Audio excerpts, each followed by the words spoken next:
नमस्कार, one India Hindi में आपका स्वागत है। मैं हूं शिखा धूरिया। भारत में कोरोना वायरस का संक्रमण एक बार फिर तेजी से फैलने लगा है।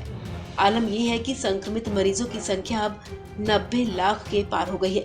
ऐसे में इस महामारी के खात्मे की सबसे बड़ी उम्मीद कोरोना वैक्सीन को लेकर एक राहत भरी खबर सामने आई है।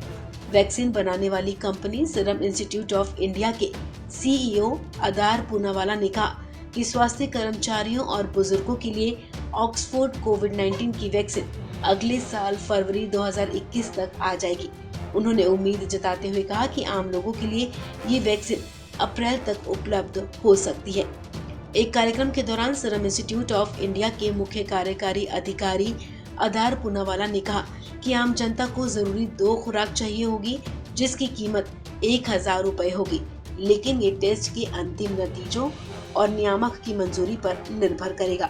पूनावाला ने कहा कि उम्मीद है कि 2024 तक हर भारतीय को कोरोना वैक्सीन लग चुकी होगी।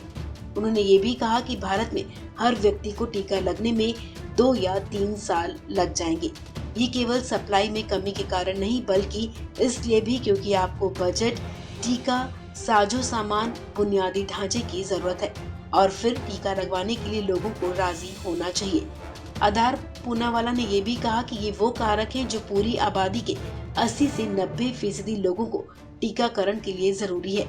वहीं आपको ये भी बता दें कि इससे पहले केंद्रीय स्वास्थ्य मंत्री डॉक्टर हर्षवर्धन ने भी कहा था कि भारत में वैक्सीन का डिस्ट्रीब्यूशन वैज्ञानिक तरीके से किया जाएगा। उन्होंने कहा कि हमारे देश की आबादी 135 करोड़ है। इतनी बड़ी आबादी के लिए इतनी बड़ी मात्रा में वैक्सीन की खुराकें उपलब्ध कराना आसान नहीं है।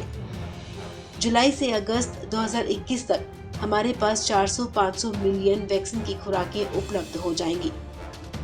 डॉक्टर हर्षवर्धन ने कहा कि अभी कई कंपनियों में इसका क्लिनिकल ट्रायल जारी है। इस खबर में फिलहाल इतना ही। तमाम अपडेट्स के लिए आप बने रहिए वन इंडिया हिंदी के साथ।